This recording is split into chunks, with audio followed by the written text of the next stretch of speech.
नमस्कार दोस्तों, OCN network में आपका स्वागत है। मैं हूं ओमकार चौधरी। मेरे साथ जुड़ रहे हैं अनुपम मिश्रा जी।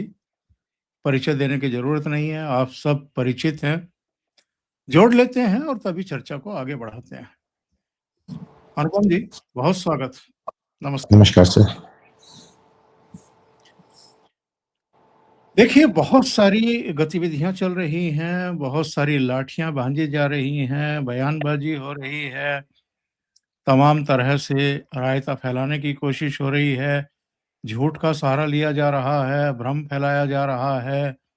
फिर से वो टूल किट जो 13 महीने किसान आंदोलन चली थी, वो 16-17 कथित किसान संगठनों के नेताओं को बुला करके पार्लियामेंट में उनसे बातचीत की जा रही है। राहुल गांधी के द्वारा संकेत संदेश दिए जा रहे हैं। ये पहली बार हुआ है जब देश के प्रधानमंत्री जहां बैठते हैं पार्लियामेंट में, उस चेयर तक महिलाओं को भेजा गया है, महिला सांसदों को भेजा गया है, एक बड़ा सा बैनर लेकर के। इसके अलावा भी अगर हम देखें तो अविमुक्तेश्वरानंद, उनकी स्पीच अभी जारी है, वो खत्म होने का नाम नहीं ले रही है। और योगी आदित्यनाथ को भी सदन में खड़े होकर के कहना पड़ा, एक सख्त स्टैंड लेना पड़ा। वो कितना सही है, कितना गलत है, जो समीक्षा करने वाले हैं, मीमांसा करने वाले हैं, देखेंगे। और उनको कहना पड़ा कि कोई मुख्यमंत्री बनके क्या पूरे प्रदेश में ऐसे घूम सकता है अवैध तरीके से। तो उनका अटैक उन्हीं पर था। दूसरे, केशव मौर्य ने पहले ये सवाल उठाया था, और अब ब्रजेश पाठक का बयान मैं देख रहा हूं जिसमें वो कह रहे हैं कि ये जो शिखा खींची गई है ये गलत हुआ है। और दोनों उप मुख्यमंत्री अगर इस तरह की बात कर रहे हैं, योगी आदित्यनाथ ने शिखा का जिक्र नहीं किया है, लेकिन दूसरे शब्दों में कुछ प्रकरण बताए हैं वहां के कि क्या होने की आशंका पैदा हो गई थी और क्या करवा रहे थे अविमुक्तेश्वरानंद। इसके अलावा कई ऐसी घटनाएं हैं जिनसे हमें पता चलता है कि एक अनरेस्ट करने की कोशिश है, अशांति अराजकता फैलाने की कोशिश हो रही है। और ये संभवतः इसलिए हो रहा है कि भारतीय जनता पार्टी सरकारों के खिलाफ एज सच जिस तरह की तैयारियां भारतीय जनता पार्टी की रहती है, टॉप नेतृत्व की रहती, टॉप लीडरशिप की रहती है। उससे पहले 5 राज्यों के चुनाव अभी होने वाले हैं 1.5 महीने के भीतर ही। लेकिन असली तैयारी जो है वो 2027 फिर से योगी आदित्यनाथ को रोकना, इसके अलावा 2029 की तैयारी करना। तो अनुपम जी, एक आध घटनाएं और हैं जिनका मैं जिक्र करना जरूरी समझता हूं। घटना 27 जनवरी की है, लेकिन वीडियो अब सामने आया है। उड़ीसा की राजधानी भुवनेश्वर में छत पर बम बनाए जा रहे थे, और बम बनाने वालों में औरतें भी शामिल थी। बम बनाते हुए धमाका हुआ, औरतें भी उड़ी और उसका बेटा भी उड़ गया। दोनों की डेथ हो गई। 2 अभी जीवन मृत्यु के बीच झूल रहे हैं। ये हम पत्थरबाजी दंगों के समय भी देखते हैं, छतों से महिलाएं किस तरीके से पत्थरों में ईंट पत्थर इकट्ठा करती हैं। ये हो क्या रहा है अनुपम जी से समझ।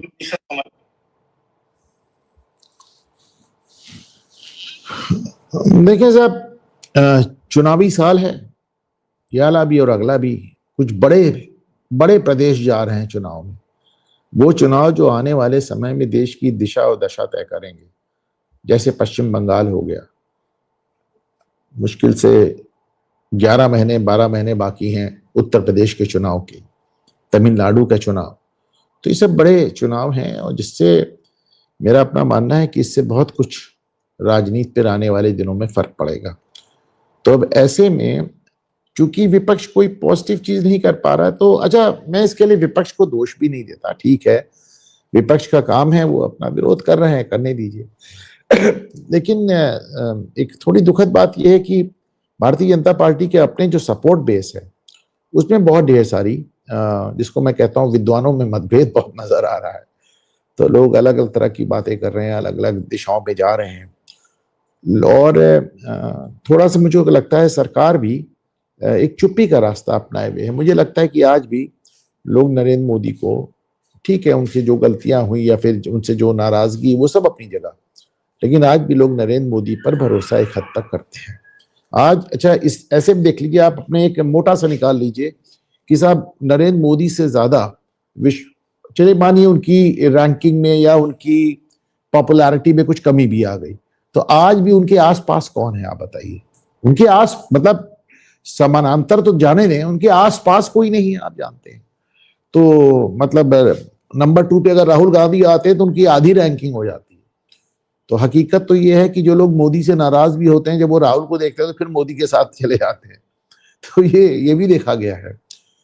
तो मुझे लगता है कि समय आया है कि अगर कुछ इस तरह की एक भ्रम फैला हुआ है, अगर एक भ्रम फैला हुआ है तो मोदी जी को आगे आना चाहिए। और जब भी भ्रम फैला है मोदी आगे आए। जैसे 2022 के चुनाव में आपको बताऊं, हमारे यहाँ एक बड़ी जबरदस्त एक अफवाह फैला दी गई कि योगी आदित्यनाथ को हटा दिया जाएगा चुनाव के बाद। तो उसके बाद नरेंद्र मोदी जी ने क्या किया कि कुछ बोला नहीं, उन्होंने योगी आदित्यनाथ को राजभवन बुलाया और उनके कंधे पे हाथ रख के फोटो सेशन कराया, फोटो जारी कर दी, सारा भ्रम खत्म हो गया। तो बरामदे में बस 2-3 चक्कर लगाए। हाँ, चक्कर लगा रहे हैं। तो इसी तरह हमने देखा कि जब किसान आंदोलन हुआ था तो भी उन्होंने कहा कि लगता है हम अपनी बात समझा नहीं पाए। और मैं समझता हूं कि स्वतंत्र भारत में जो सबसे अच्छे कानून आज तक बने उसमें एक कृषि कानून था, लेकिन उन्होंने वापस ले लिया। मुझे अच्छा नहीं लगा वापस, मुझे नहीं लगता वापस लेना चाहिए था। और इस मुद्दे पे भी अगर कहीं कोई भ्रम है तो एक मोटी सी बात समझ लें कि ये धर्मेंद्र प्रधान जैसे लोगों से दूर नहीं होगा। धर्मेंद्र प्रधान जैसे लोग, आप बताइए धर्मेंद्र प्रधान अगर भीड़ में निकल जाए उनको पहचानते कितने लोग हैं? तो नहीं, तो मुझे लगता है मोदी या शाह के स्तर से ये जो भ्रम फैल रहा है इसको कहीं ना कहीं एड्रेस किया जाना चाहिए। चुप्पी हर चीज का समाधान नहीं होती है। और भारतीय जनता पार्टी जब विपक्ष में थी तो मनमोहन सिंह को आरोप भी लगाती थी, मनमोहन सिंह कहती थी। और नरसिम्हा राव अपने जमाने में कहते थे फैसला ना लेना भी अपने आप में बहुत बड़ा फैसला है। तो लेकिन ये सब चीजें अलग अलग समय पे काम आती हैं। मुझे लगता है कि जिस तरह का भ्रम फैला हुआ है वो उसको एड्रेस करने के लिए प्रधानमंत्री या गृह मंत्री को आगे आना चाहिए, पहली बात। दूसरी बात, जहां तक उत्तर प्रदेश चुनाव का सवाल है, मैं काफी आश्वस्त हूं कि किसी भी तरह की कंट्रोवर्सी और किसी भी तरह का भ्रम योगी आदित्यनाथ के आड़े नहीं आएगा। उनकी पॉपुलैरिटी एकदम अलग टाइप की है। और जहां तक प्रधानमंत्री नरेंद्र मोदी का सवाल है, मैं समझता हूं कि उनका चुनाव अभी भी 3 साल आगे है और 3 साल में तो मोदी बड़े बड़े खेल बदल लेते हैं। देखिए क्या होता है। देखिए बात उत्तर प्रदेश की आ गई है तो मैं उत्तर प्रदेश से शुरू करता हूँ। पहले केशव मौर्य, मेरी आवाज कुछ गूंज रही है, शायद उधर कोई इंस्ट्रूमेंट को नहीं एक मिनट, हो सकता है गूंज रही हो सर। एक मिनट, मैं आपका जो पहला सवाल था मेरे दिमाग से वो आधा हिस्सा कट गया था, केशव मौर्य और ब्रजेश पाठक वाला। जी हाँ। तो हाँ, तो उसका भी जवाब दे दूं। क्या मामला क्या है समझ लीजिए। सामान्य तौर पर जब किसी राज्य में चुनाव होता है तो वहां पर जो पार्टी का जो स्टेट प्रेसिडेंट होता है वो मुख्यमंत्री पद का एक सहज उम्मीदवार होता है। हमेशा नहीं होता है पर होता है, उम्मीदवार होता है।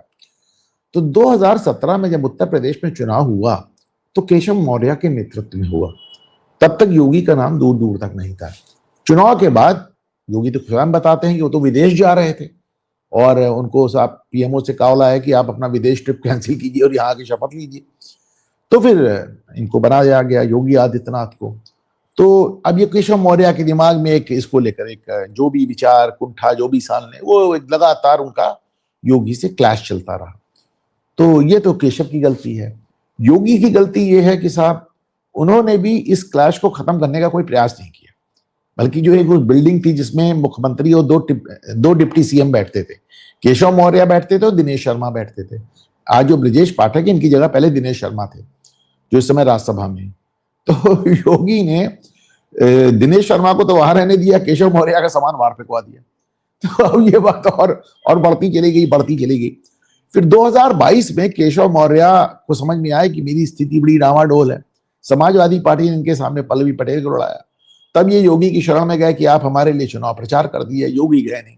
योगी 2 जगह चुनाव प्रचार में नहीं गए, इनके में नहीं गए और स्मृति ईरानी में नहीं गए, और दोनों ही लोग अपना अपना चुनाव हार गए। तो केशव मौर्य जिस समय अपनी विधानसभा सीट हार जाते हैं, तो उस समय जाहिर सी बात है मुख्यमंत्री पद के दावेदार तो खत्म हो गए ना भाई। मुख्यमंत्री तो वो होता है जो पूरी पार्टी को जीत दिलाए। आप अपनी सीट नहीं जीत पा रहे हैं, आप कहां से दावेदार रह गए। लेकिन अब वो उनके अंदर है कि साहब ये तो मेरा हक मारा गया। तो इसको लेकर आज धीरे धीरे 9 साल हो गए, और ये इसको मैं थोड़ा दुर्भाग्य मानता हूं कि उत्तर प्रदेश में मुख्यमंत्री और डिप्टी सीएम में 9 साल से उस सामंजस्य नहीं बन पाया जो बनना चाहिए। रही बात ब्रजेश पाठक की, तो ब्रजेश पाठक तो ना 3 में ना 13 में जैसे कहते हैं, वो तो बाहर से आए हैं भाई। वो तो किसी पद के दावेदार भी नहीं, वो तो जहां पहुंच गए हैं वही बहुत बड़ा पद मिल गया उनको, समझिए ना। वो आप तो कांग्रेस और बसपा के रास्ते से होते हुए आए हैं भाजपा में, तो आपका तो कहीं वहां पे कोई हक भी नहीं बढ़ता। लेकिन एक समस्या ये जरूर आ रही है कि ब्रजेश पाठक को लगता है कि उनको अपने ही मंत्रालय में उनका कोई अधिकार नहीं। जैसे पूरा सेशन 0 चला जाता है बिना एक भी तबादले के, तो उन्हें लगता है कि साहब हमको बताइए, अपने ही डिपार्टमेंट में ट्रांसफर तक का अधिकार नहीं मिल रहा है। तो ये समस्या रही है थोड़ी सी, चूंकि योगी स्वयं एकदम बहुत आप जानते हैं उनको ईमानदार कहना तो एक गलत वर्ड होगा। मतलब योगी और मोदी, मतलब इस सरकार के कुछ नेताओं पे कभी अच्छा, ये भी बड़ी अजीब सी बात रही है ओंकार सर। उत्तर प्रदेश में भाजपा के जितने मुख्यमंत्री हैं, भ्रष्टाचार का आरोप किसी पे नहीं लगा। कल्याण सिंह पे नहीं लगा, रामप्रकाश गुप्ता पे नहीं लगा, राजनाथ सिंह पे नहीं लगा, और योगी तो खैर एकदम इज अ क्लास अपार्ट, वो तो आदमी अलग है। तो उनको कुछ पॉलिटिशियंस पे उतना भरोसा है नहीं। तो बल्कि देखिए, इसको केशव मौर्य और जिसे क्या नाम है पाठक तक मत देखें। उत्तर प्रदेश में योगी जी के मुख्यमंत्री रहते हुए इनके 150 विधायक विधानसभा में धरने पे बैठ गए थे अपना ही मुख्यमंत्री हटाने के लिए। हो गया साहब, हम हमारी कोई पूछ नहीं है। मैं अक्सर कहता हूं उत्तर प्रदेश में विधायक थाने से मोटरसाइकिल नहीं छुड़ा सकता। तो ये एक अच्छा इसका कारण है। इसका कारण ये है कि योगी पॉलिटिशियन नहीं, योगी राजनेता नहीं है। उन्हें राजनीति करना ठीक से अच्छा, लेकिन राजनेता नहीं है तो इसका एक दूसरा पहलू ये है कि अगर वो राजनेता होते तो वो सब काम नहीं कर पाते जो उन्होंने कर लिया। जो उन्होंने उत्तर प्रदेश में किया है ओंकार सर, कोई किसी पॉलिटिशियन के पास का नहीं था। योगी ने जो कुछ किया है इसलिए किया है क्योंकि राजनेता है ही नहीं। उनको लगता है मेरा कोई दाव पे ही नहीं है, क्या होगा, मैं जाकर फिर से मठ में बैठ जाऊंगा, उनको कोई दिक्कत ही नहीं है। तो कोई राजनीति उनकी रोजी रोटी नहीं है ना, आप समझिए। दूसरी ये बताइए कि बहुत सारे लोग अभिमुक्तेश्वरानंद को टूल किट बता रहे हैं। किसकी टूल किट है ये? अभिमुक्तेश्वरानंद किसी की टूल किट नहीं है। अभिमुक्तेश्वरानंद की टूल किट है, समझिए। ये जितना नाटक हुआ इसलिए हुआ कि ये जो पॉक्सो वगैरह के मुकदमे आप देख रहे हैं, ये पिछले 7-8 साल से मार्केट में तैर रहे थे और सबको मालूम था कि it is just a matter of time, सिर्फ समय की बात है, मुकदमा तो होना ही है। अब आप बताइए, 2 नाबालिग बच्चों ने जाकर अदालत में, 1 मिनट, मान लीजिए ओंकार चौधरी साहब अभिमुक्तेश्वरानंद के परम भक्त, लेकिन साथ में जज भी हो। अब आप जज बन के बैठ जाइए, आज की अदालत में 2 नाबालिग बच्चों ने आकर उनके खिलाफ बयान दिया है, क्या कर लेंगे आप? आप चाह के भी अभिमुक्तेश्वरानंद की कोई मदद नहीं कर सकते, समझने का प्रयास करें। मतलब 2 नाबालिग बच्चों ने, कोर्ट खाली कराया गया, अदालत में केवल 3 लोग मौजूद थे, जज साहब, सरकारी वकील और अभिमुक्तेश्वरानंद के वकील, और उनके बीच में कोर्ट ने, पॉक्सो कोर्ट ने बयान लिया और बड़ा गजब, मतलब बहुत डैमेज करने वाले बयान है। और जो शिकायत करता है तो उनका तो कहना है कि साहब सीडी और पता नहीं क्या क्या वो बता रहे हैं। तो मेरा अपना मानना है कि आपने जनवरी 2026 में माघ मेले में जो कुछ भी अभिमुक्तेश्वरानंद का ड्रामा देखा, उसका कारण यह था कि अभिमुक्तेश्वरानंद को इस बात का अंदाजा था कि वो आगे पीछे फंसेंगे। तो ये वो पेशबंदी कर रहे थे, पेशबंदी कर रहे थे कि जब मैं फंसू तो मैं कह सकूं कि देखिए साहब, मैं तो योगी ने मुझे फंसाया। अभी मुक्तेश्वरानंद के अंदर पहली बात तो देखें, जिस गुरु की गद्दी आप प्राप्त करने की बात कर रहे हैं, उस गुरु को ही इलाहाबाद हाईकोर्ट ने कह दिया आप 28 साल बाद कि आप शंकराचार्य नहीं। उसके बाद खुद अभी मुक्तेश्वरानंद को सुप्रीम कोर्ट ने कहा ना छत्र यूज करेंगे, ना चमर यूज करेंगे, ना शंकराचार्य होंगे, ना पट्टाभिषेक होंगे। कर रहे हैं डंके की चोट पे, कर लीजिए, जो आप बिगाड़ते बने बिगाड़ लीजिए।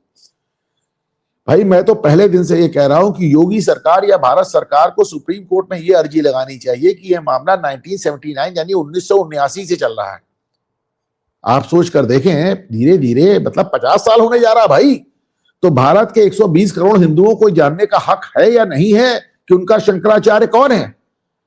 3 दशक तक, करीब 30 साल तक अभी मुक्तेश्वरानंद के जो गुरु थे स्वरूपानंद सरस्वती, जिनको कांग्रेसी शंकराचार्य कहा जाता था, 30 साल तक वो शंकराचार्य बने रहे। वो 30 साल बाद हाईकोर्ट ने कह दिया आप शंकराचार्य नहीं। तो 30 साल में जिन लोगों ने उनको प्रणाम किया तो अपने को ठगा हुआ महसूस करेंगे ना। अब 2022 से ये कोर्ट से स्टे लेकर बने हुए। मेरा ये मानना है कि 6 महीने में, साल भर में किसी भी तरह अगर सुप्रीम कोर्ट ये नहीं तय कर रही कि शंकराचार्य कौन है, सुप्रीम कोर्ट या हाई कोर्ट सिर्फ ये तय कर रही है कि शंकराचार्य नियुक्त होने के लिए जो प्रोसेस, जो तरीका होता है, वो तरीका प्रयोग हुआ या नहीं। मोटे मोटे 3 चीजें, एक काशी विद्वत परिषद है, एक भारत धर्म महामंडल है, इन दोनों से आपकी नियुक्ति होती है और बाकी 3 शंकराचार्य आपको एक्सेप्ट करते हैं।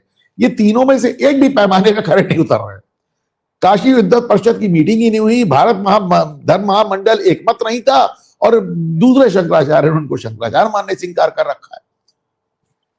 तो मतलब आप तो 3 पैमानों में फेल हो रहे हैं ना आप।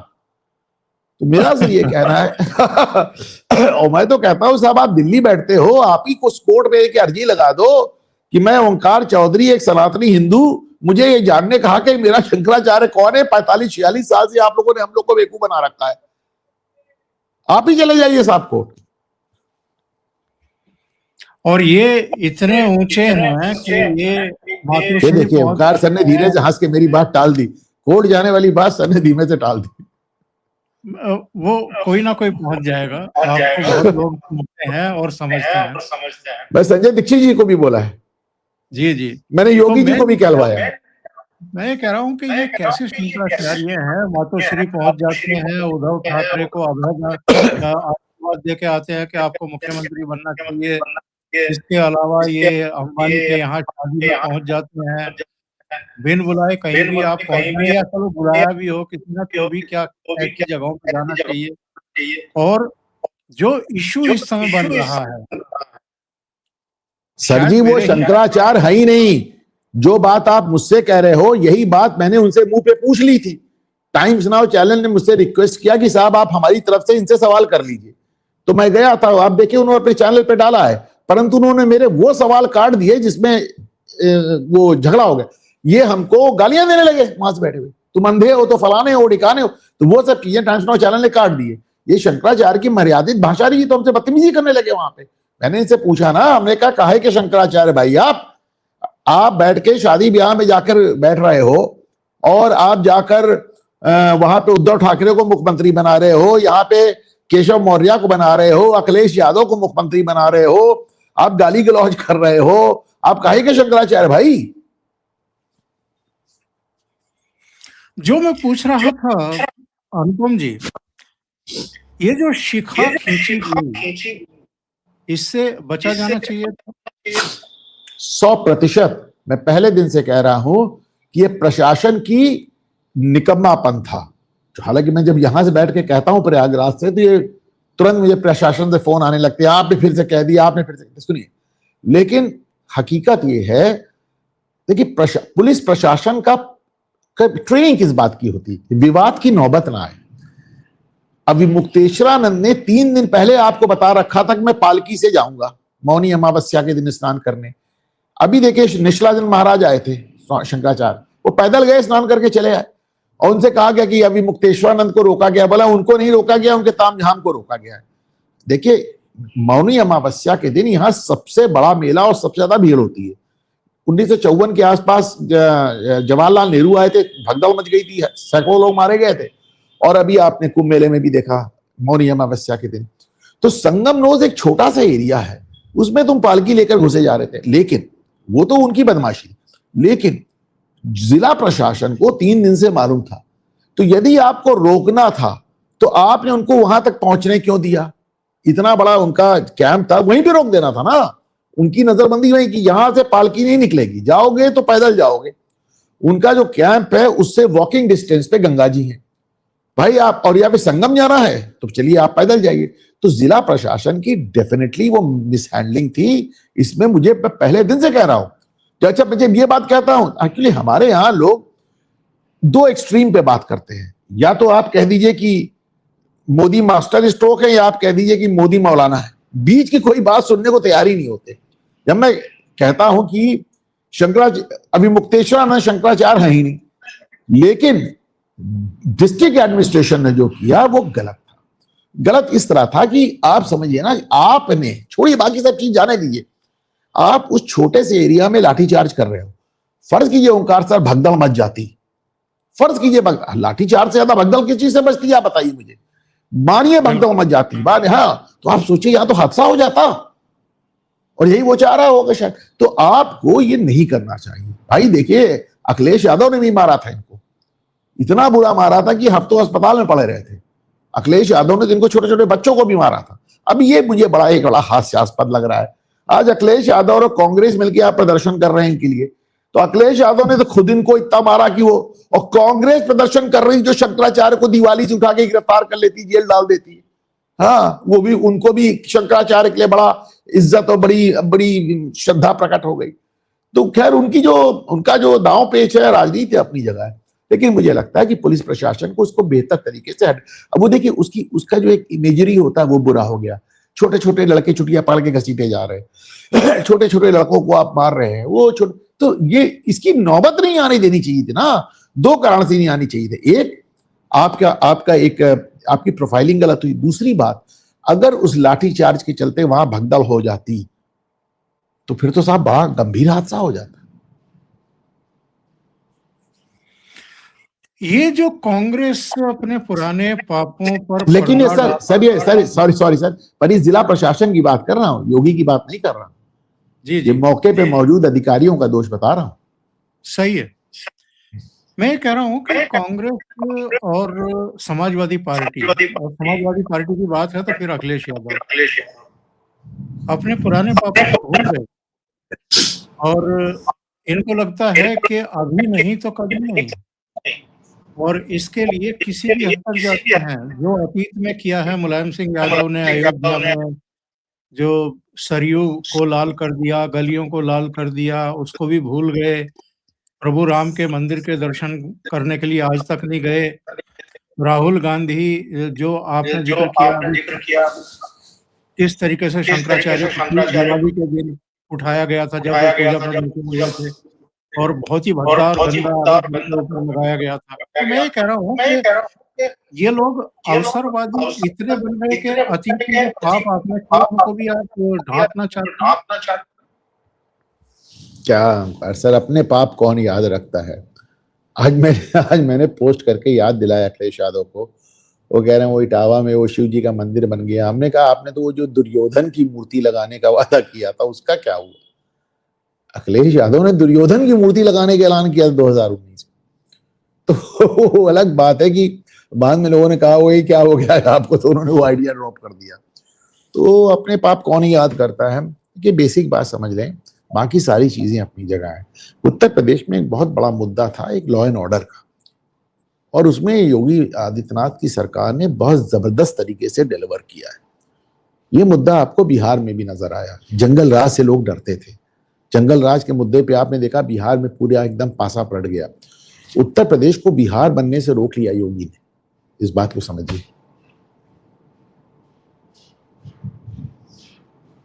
बात सही कह रहे हैं आप। मैं कह रहा हूँ कि ये जो 2027 और 2027 में उत्तर प्रदेश ही चुनाव नहीं है, उत्तराखंड, पंजाब, मणिपुर, गोवा, और फिर साल के आखिर में गुजरात और हिमाचल 7 राज्य। इनको लग रहा है कि 2029 में अगर मोदी को रोकना है तो ये 2027 का जो चुनाव है, इनसे पहले पूरा रायता जितना फैला सकते हैं फैलाया जाए।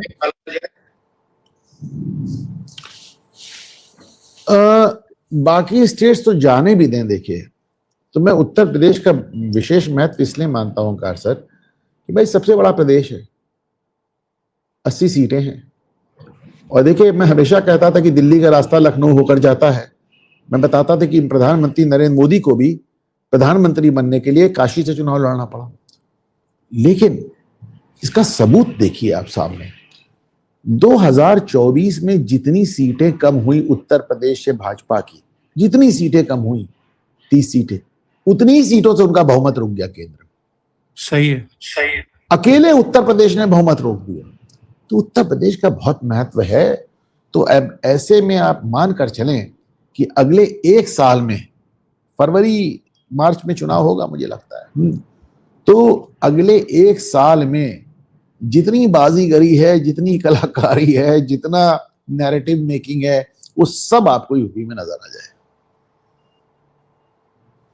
और ये जो सोशल मीडिया पर लाठियां बांधी जा रही हैं, हिंदू सनातनियों को विभक्त करने की कोशिशें हो रही हैं।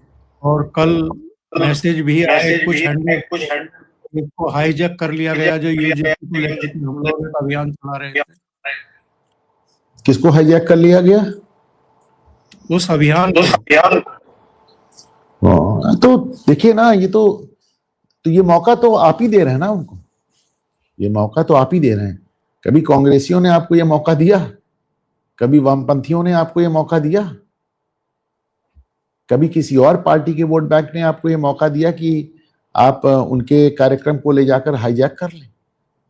तो मौका तो वही दे रहे हैं। लेकिन अगेन आई वुड से, मैं फिर से कहूंगा कि सब अगर वोट बैंक तो सरकार की भी गलती, दोनों ही जगह, दोनों की अपनी अपनी गलतियां हैं। बस मैं सिर्फ ये कहता हूं कि सरकार की हरकतों को गलत बताइए। आपने सरकार बनाई है, आप अपनी बात कहिए, सरकार सुनेगी। पहले भी सुना है। नियत पे शक करके आपको क्या ही मिलेगा। वैसे भी आपके पास कोई और अच्छी नियत का आदमी हो राजनीति में तो ढूंढ लाइए। बहुत महत्वपूर्ण बात आपने कही है। और आखिर में ये जो शांति प्रिय समुदाय है, भुवनेश्वर में छत पर बम बना रहा है और महिलाएं भी सहयोग दे रही हैं। ये साजिशें, ये आक्रामकता, ये गंदगी दिमागों से नहीं निकलेगी।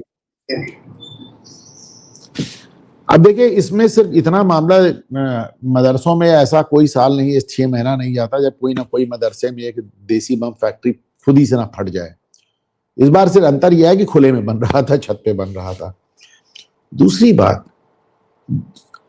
आप सोचिए कि योगी जैसा मुख्यमंत्री, जिसको बुलडोजर मुख्यमंत्री कहते हैं, ऑपरेशन लंगड़ा होता है, इनकाउंटर्स होते हैं, घर गिरा दिए जाते हैं, 9 साल से उत्तर प्रदेश में मुख्यमंत्री हैं। उसके बाद शिवरात्रि में मथुरा में शिव का प्रोसेशन जा रहा था, शिव जुलूस जा रहा था, उसमें पत्थरबाजी हुई और पहले तो पत्थर इकट्ठा करके बाकायदा प्लान तरीके से। आमतौर पर जुमे उमे के दिन ऐसा होता है, तो जुम्मा भी नहीं था शिवरात्रि को। फिर कह रहा हूं, योगी जैसा मुख्यमंत्री 9 साल से इतना लॉ एंड ऑर्डर पे मजबूत, और दुस्साहस देखें, शिवरात्रि पे उन्होंने शिव भक्तों पर पथराव कर दिया। अब इसका क्या कहा जाए साहब। तो एक ऐसी समस्या है जो 80 साल से हमारा पीछा कर रही है। और जिस दिशा में योगी और मोदी ने प्रदेश और देश को बढ़ाया है, जो अभी आपने भी कहा है कि इनसे बेहतर हो तो ले आओ, हम भी चलेंगे, ले आओ, तो हम भी चलेंगे। अगर इनको भी हटाने के पीछे पड़ जाएं, तो उसके बाद तो जिन 80 सालों की बात कर रहे हैं, तो फिर वहीं पहुंच जाएंगे पीछे। मुझे देखिए बच्चों का गुस्सा है, किसी हद तक जायज़ है, थोड़ा समय दीजिए। और एक बात और भी है, मुझे लगता है कभी-कभी कि इसी बहाने कम से कम सरकार को ये भी तो समझ में आया होगा ना, सरकार से हमारी कोई हॉटलाइन तो है नहीं कि हमने फ़ोन उठाया, मोदी जी से अपनी बात कह दी।